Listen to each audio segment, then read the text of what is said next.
Pronto, meus garotos, agora que a gente já implementou aqui também o método na classe carro-serviço, agora vamos fazer funcionar, né? Vamos verificar aqui, né, se a execução está ok, tá? Vamos então aqui na tabela componente.dart, eu não lembro, né, se eu já passei nos vídeos anteriores essa orientação. Eu acho que sim. Se eu não passei, eu vou pedir aqui que vocês criem, tá? Essa variável lista carros 2, tá? Uma lista de carros, e dentro do ngUnit a gente vai atribuir a essa lista carros 2 o retorno do método que a gente acabou de criar lá em carro-serviço, tá? Então aqui a gente tem que colocar um await. Por quê? Porque esse cara aqui é um feature, certo? E esse objeto não está como feature. Então se faz necessário a gente fazer essa conversão aqui, tá? Então toda vez que tem assim, que tem que ter await, simples assim, tá? Então vamos lá, vamos botar para o nosso código rodar e vamos fazer, eu vou colocar alguns breakpoints para a gente seguir aí o fluxo da aplicação direitinho, tá? Então deixa eu pegar aqui do início, ele, beleza. Vamos lá, vamos acessar, a gente não tem controle de acesso ainda.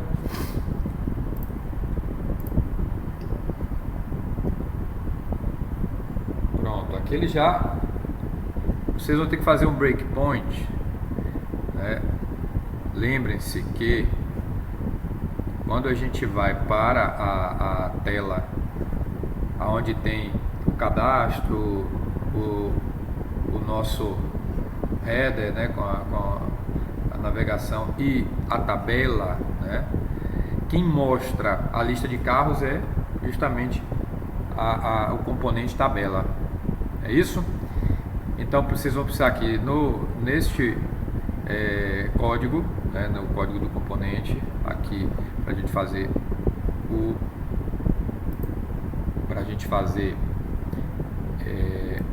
o acompanhamento da execução. Coloque um breakpoint nessa linha, na linha que a gente criou, tá?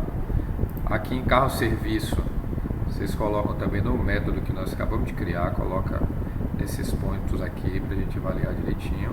E por fim, na carro-service memory, né, é essa sequência, a tabela que chama carro-service memory.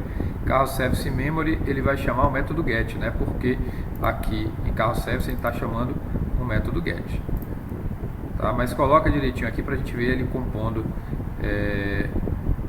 a nossa lista de carros, né? Ele valida aqui qual é o método e aqui ele começa a fazer o bloco, né? Então ele vai construir aqui um objeto que a gente está denominando data, né, com a lista de carros, e no final ele vai dar um response dando um JSON encode, né? Ou seja, ele vai transformar esse nosso objeto, essa nossa lista de carros, em um JSON, tá?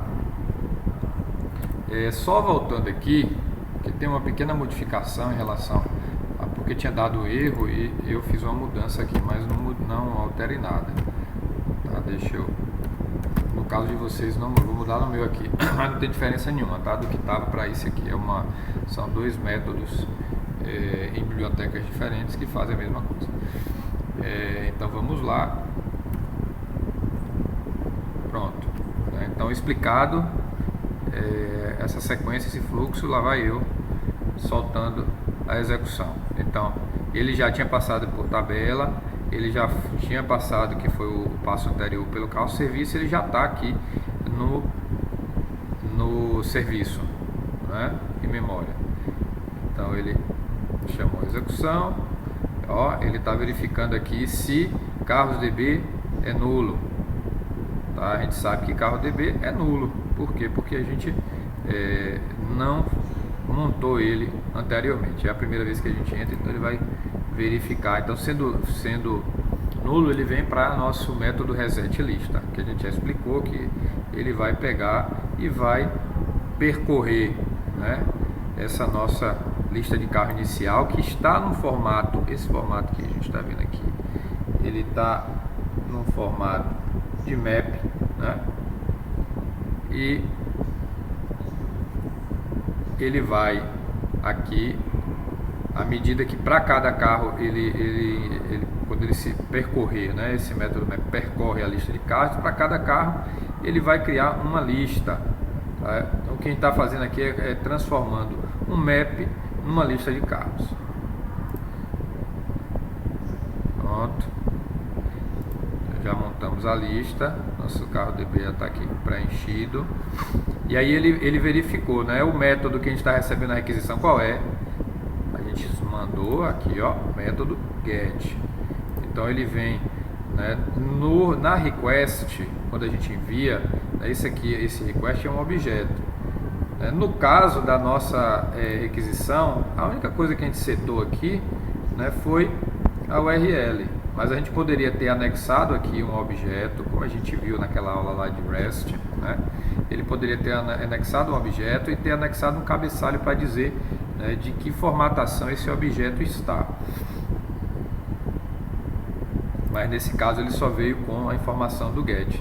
Então, se a gente bota aqui, ó, passa o mouse em cima do objeto request, ele mostra quais são todos os atributos desse objeto. Entre eles tem aqui o request method, tá?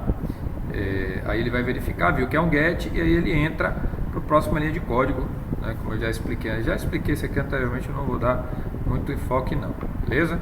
Então ele vai verificar que ele vai passar porque não tem código nenhum na request, né? Ou seja, ele é nulo.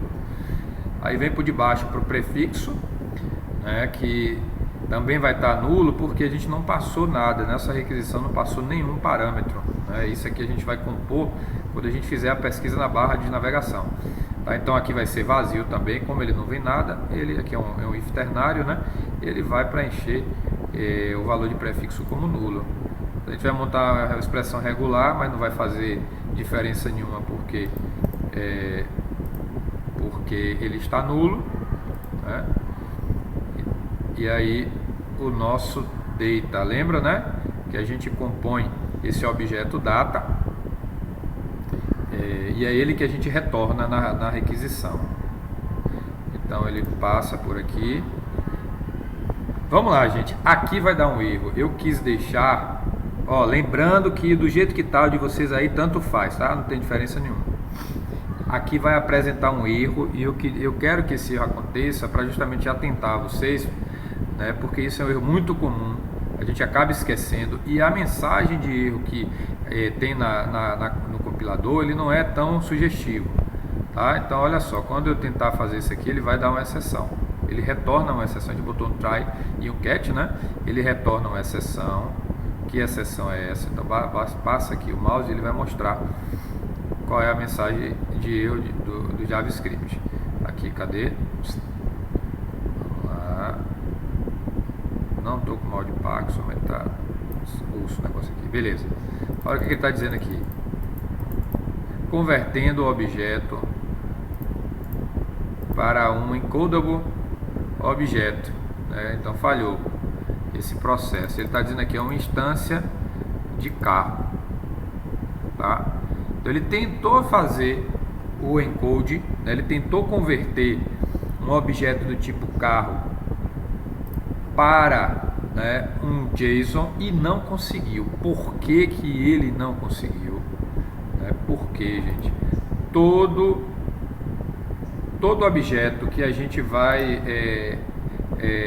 transformar em JSON, todo objeto que a gente for transformar em JSON, como no nosso caso aqui, o objeto carro, precisa ter um método que explique, né, para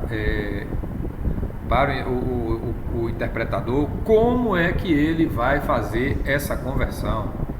É a gente que tem que dizer isso. Então, todo encode, né, todo JSON.encode precisa, para aquela classe que ele vai trabalhar, de um método toJSON, certo?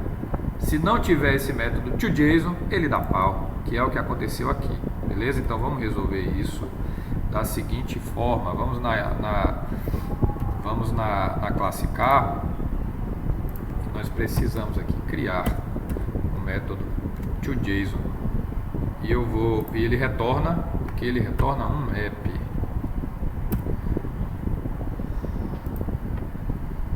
Então o to JSON transforma no map antes dele converter para o formato JSON, que é uma string única, certo? Quando a gente submete, né, aqui é um map, ele vai transformar isso aqui numa string única. Tá, eu vou colocar isso aqui no grupo para vocês não precisarem escrever, que é chatinho pra caramba, mas em suma a gente coloca o nome do campo e o atributo da classe. O nome do campo é entre aspas e o atributo da classe. Então vamos lá, deixa eu botar aqui para vocês no Telegram.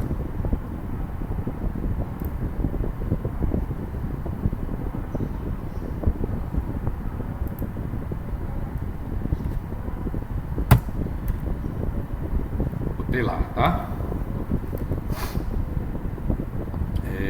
Então pronto, vamos salvar aqui e vamos observar o resultado